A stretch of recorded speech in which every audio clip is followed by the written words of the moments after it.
What I am about to tell you is something that the medical community has been remarkably quiet about. And that silence has consequences that show up in people's lives in ways they never anticipated and rarely connect to the right source. Inside your home right now, in the refrigerator, in the pantry, on the kitchen shelf you opened without a second thought this morning, there are three foods. Nothing about them looks alarming.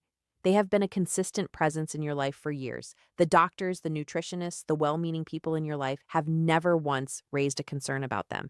And yet, these three entirely ordinary foods may be taking away something that medicine struggles enormously to restore once it is gone: the ability to move through your day with confidence, the freedom to walk where you want, the assurance of standing on your own 2 feet without uncertainty. Do not look away from this, because what I'm about to share is going to change the way you think about what is sitting on your kitchen counter. I am Dr. Lauren Hayes. In the next several minutes, I am going to identify precisely which three everyday foods may be silently eroding the physical foundation that keeps you independent. And then, because removing things is never the whole answer, I am going to give you three specific foods that can actively restore and protect what has been quietly diminishing. I know you have spent years accumulating health knowledge, and a great deal of what you know is sound and useful. But here is the piece that almost never gets communicated honestly. After 65, your body handles certain foods in a fundamentally different way than it did 20 or 30 years ago. Foods that were essentially neutral for the better part of your life can begin producing real internal damage past this point. Not with fanfare, not with obvious symptoms, just a gradual, invisible process that unfolds until one morning the balance feels unreliable, or the legs feel heavier than they should, or the steps feel less sure than you remember. That matters in a way that cannot be overstated, because falling is the primary cause of fatal injury among adults over 65 in this country. Not cardiovascular disease, not cancer, falls.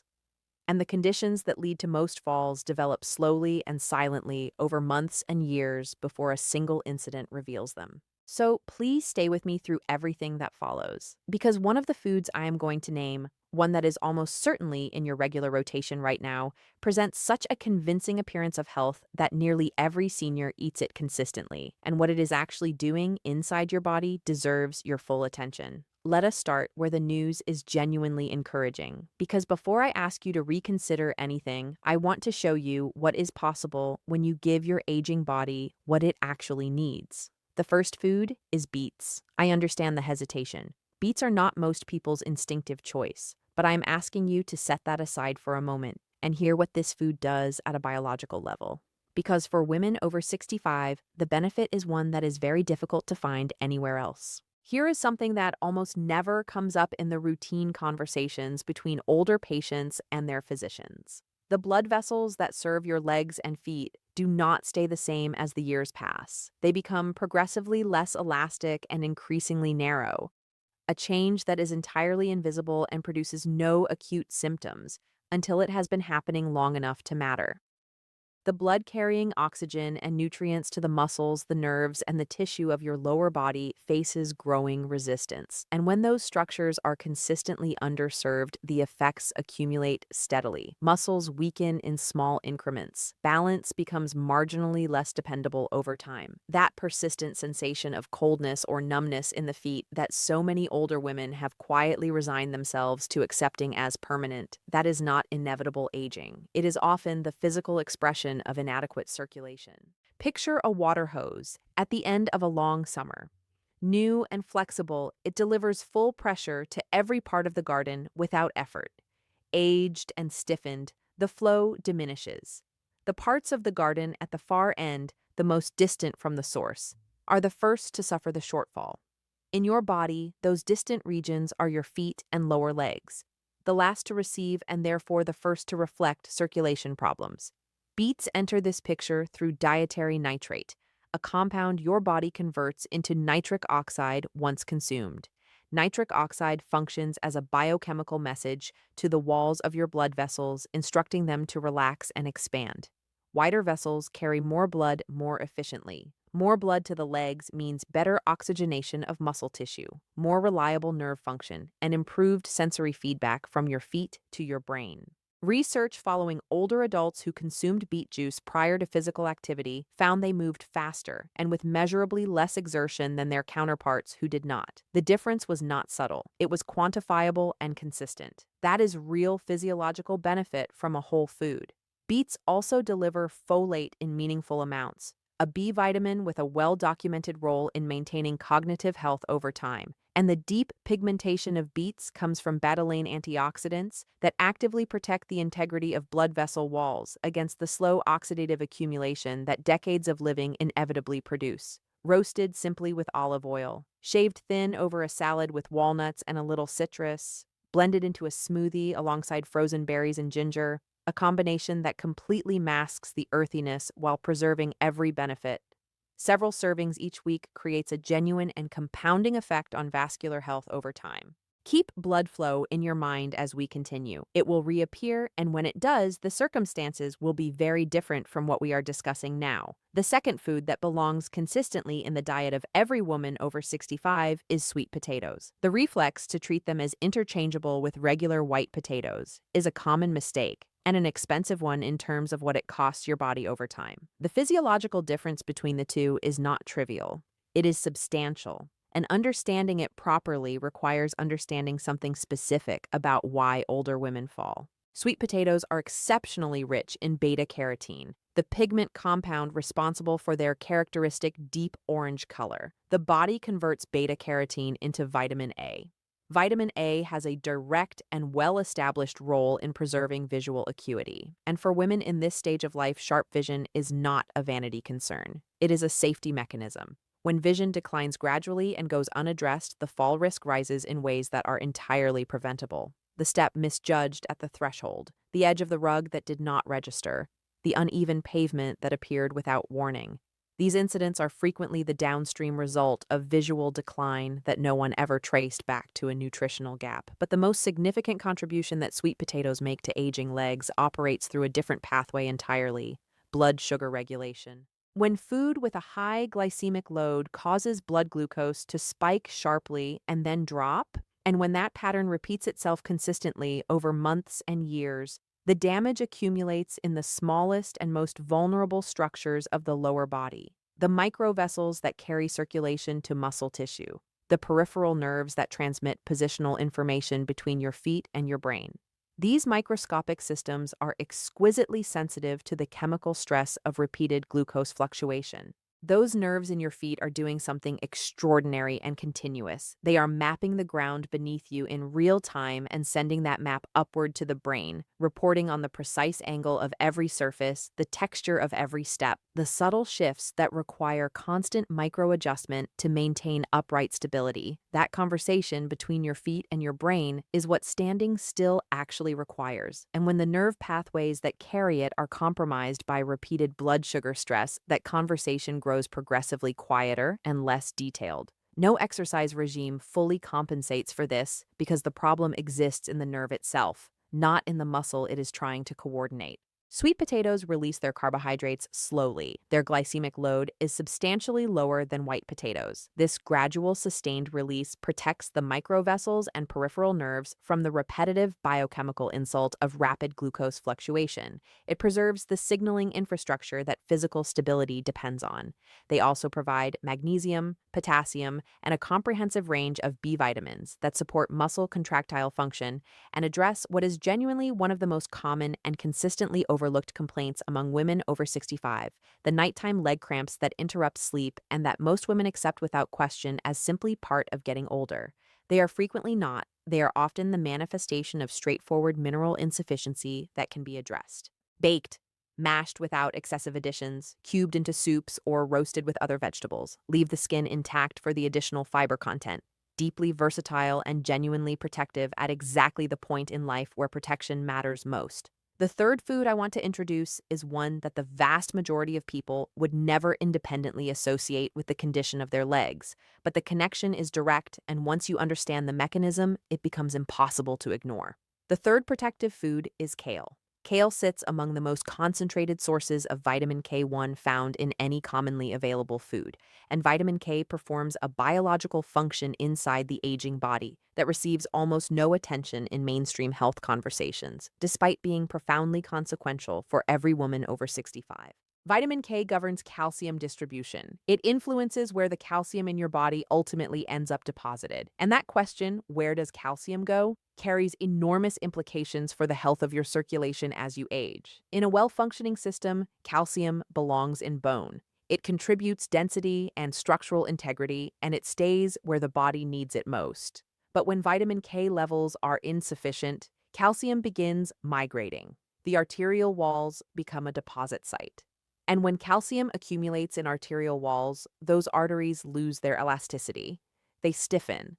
Their internal diameter narrows. Their capacity to respond dynamically to blood flow requirements diminishes. The result reaches your legs with quiet inevitability. Stiff calcified arteries mean reduced circulation to the lower body. Reduced circulation means progressive muscle weakness, cold feet, persistent numbness, and a growing unreliability in the physical stability that independent living requires, all of it building so gradually that the starting point becomes impossible to identify. Vitamin K from kale works to actively reverse calcium's migration into arterial walls and redirect it back toward bone tissue where it belongs. This is not a marginal nutritional benefit. It is a fundamental mechanism of vascular protection, one that operates every day and that most women are never told exists. Kale also delivers lutein, a compound whose reputation centers on vision and which genuinely does protect the eyes. But lutein does something beyond the visual system that matters enormously for balance. It crosses the blood-brain barrier. It accumulates in the brain and has demonstrated in multiple research contexts a consistent ability to support cognitive processing speed, the neurological velocity with which the brain interprets sensory information and generates a coordinated physical response. Almost no fall among older women occurs because the legs simply collapse without warning. Falls happen because something in the environment disrupted balance and the brain's correction arrived too late. That interval, that fraction of a second between the disturbance and the response, is where lutein from dark leafy greens makes a measurable difference over time. The window stays tighter, the correction arrives sooner, the stumble does not become a fall. Massage raw kale leaves gently with a small amount of good olive oil for 2 or 3 minutes. The mechanical action breaks down the fibrous cellular walls and transforms it into something considerably more tender and digestible. Sauté it with garlic and a splash of lemon. Incorporate it into soups or bean dishes. Blend it into smoothies where it contributes nutrition without contributing flavor. 2 or 3 servings each week provides real and meaningful benefit to the systems we have been discussing. Now the conversation changes. Everything I have shared to this point has been about strengthening what protects you, about reinforcing the systems that keep you steady, mobile, and independent. But I made a different kind of promise at the beginning, and I need you to be genuinely present for what comes next, because this is the part of the conversation that most health content simply never has. This is where we talk about what is working against you right now, quietly, consistently, without announcement or obvious consequence until the consequences have been accumulating long enough to be undeniable. Think right now about what is in your kitchen, what you reached for this week without a second thought, what you have been trusting for years, because one of the 3 foods I am about to name is almost certainly there, and it has been silently undermining the very legs and balance and circulation we have spent this entire conversation trying to protect. The first food that deserves serious and honest reconsideration is corn. I want to be clear and fair before I explain the concern. Corn is not a poison. It is not categorically harmful in a way that demands permanent elimination. What it is, for women over 65 who consume it with any regularity, is a consistent contributor to a physiological imbalance that most people never connect to what they experience in their legs.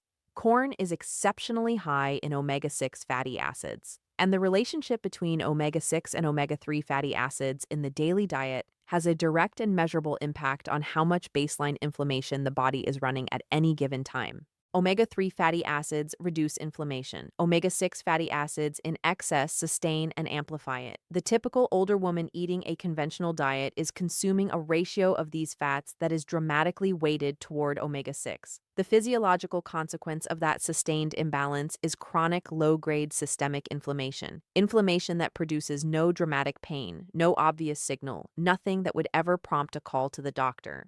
But inside the blood vessels of your lower legs, inside the connective tissue of your joints, inside the microscopic nerve fibers of your feet, that inflammation is doing its work.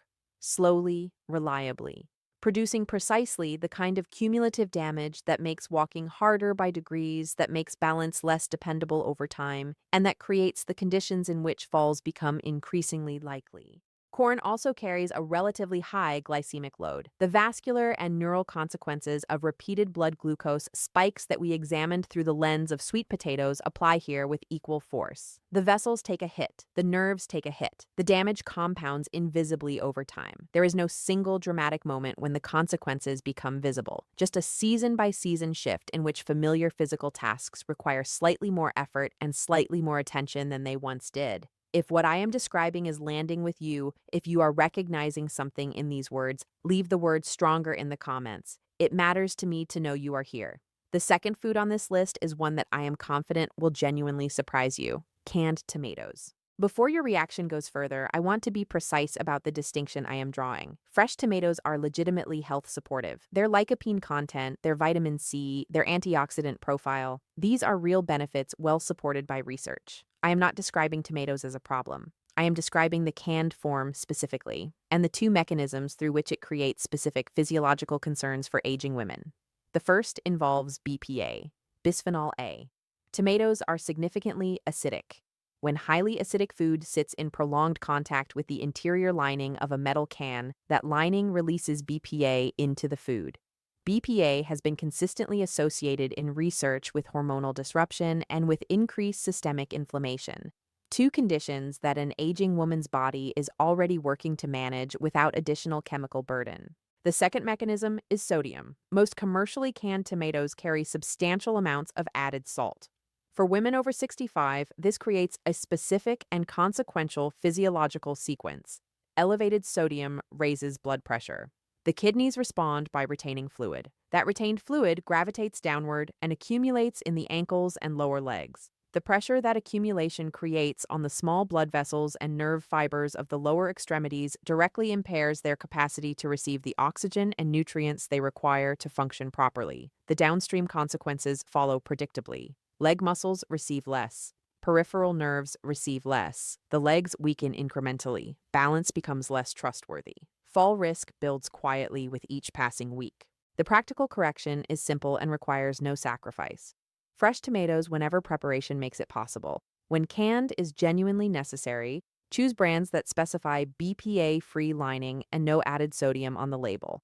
One consistent informed swap eliminates two separate sources of circulatory stress simultaneously. To the woman reading this who cooks thoughtfully every day, who sources carefully and puts genuine effort into eating well, this is not a criticism. It is a refinement. It ensures that the effort you are already putting in returns everything it is capable of returning. And now we have reached the third food, the one I want you to carry out of this conversation and share with every woman over 60 in your life. Because it is the most consistently misunderstood item on this list, and the harm it does is the quietest and the most sustained, which is precisely what makes it the most important to understand clearly. The third food is iceberg lettuce. I need to be accurate about the nature of the problem here, because it is different from what we discussed with corn and canned tomatoes. Iceberg lettuce is not introducing a harmful substance into your body. Its problem is not what it contains. Its problem is what it prevents you from receiving. Iceberg lettuce is approximately 96% water. The remaining 4% delivers almost nothing of nutritional significance. The vitamin K content is negligible. The folate content is negligible. The lutein content is negligible. The magnesium and potassium content are negligible. Now consider what that means in the daily reality of the woman who prepares a large salad every single day as a genuine commitment to her health.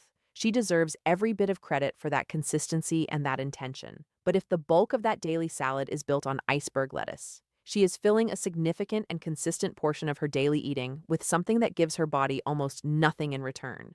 And every serving of iceberg lettuce is a serving that was not kale, with its vitamin K and lutein and folate, was not spinach, with its magnesium and iron and protective antioxidant compounds, was not romaine or arugula, with the full nutritional range that aging arteries and aging nerves and aging muscle tissue need to maintain their integrity and their function. Nutrition researchers describe this pattern as nutrient displacement. The human body can consume only so much food in any given day. When a consistent portion of that finite daily capacity is occupied by food that returns nothing nutritionally, the nutrients displaced by that choice accumulate as genuine physiological deficiencies over time. Deficiencies in vitamin K produce progressive arterial calcium accumulation and declining bone density. Deficiencies in folate sustain vascular inflammation that erodes circulatory health. Deficiencies in magnesium produce muscle cramping, compromise sleep, and declining contractile strength in the legs, all of it building quietly, all of it attributable to a daily salad that looked healthy on the surface. She fills that bowl, she calls it healthy, and her body quietly runs short of precisely what it needs most. The correction requires no complexity. Replace the iceberg with dark leafy greens, kale, spinach, arugula, romaine, a single substitution made consistently, and the nutritional foundation your body operates from shifts measurably over the weeks and months that follow. Let me set aside the professional distance for a moment and speak to you directly and honestly. I know that this stage of life carries its own particular weight. The body does not always cooperate the way it once did. There are mornings that carry a different quality than mornings used to. Physical experiences that require honest acknowledgement rather than dismissal. I am not going to minimize any of that or pretend it is otherwise. But I have spent a long time observing what happens to women who make steady, deliberate adjustments to how they eat. The changes do not arrive quickly. They do not announce themselves dramatically from one week to the next. But over months, they assemble into something that is genuinely visible and genuinely felt. A stride that has more ease in it. Ground that feels more solid underfoot, a clarity of thinking that had felt slightly out of reach for some time, physical capacity that returns not from any intervention but from the daily decision to give the body what it is actually asking for. You have lived a remarkable amount of life. You have created things and sustained things and carried things that mattered. You have earned the right to inhabit the years ahead with your independence intact, with the ability to move freely, to go where you want to go, to stand on your own 2 feet without hesitation or fear. And your body, at this age, in this moment, is still responding to what you give it. That is not wishful thinking. That is physiology. Every meal is a choice about what comes next. Beets over the foods that stiffen your arteries year by year. Sweet potatoes over the foods that slowly silence the nerves that keep you steady. Dark, leafy greens over the foods that occupy space without returning anything. And the clarity, which you now have, to recognize which common and trusted foods have been quietly working in the wrong direction. That clarity is yours. Take it with you. I am Dr. Lauren Hayes. If anything in this video delivered genuine value to you, please share it with a woman in your life who has earned the right to know this. Subscribe to the channel for more content that meets women in this stage of life with the honesty and the depth they deserve. I will see you in the next video. Take care of yourself. You have earned every bit of it.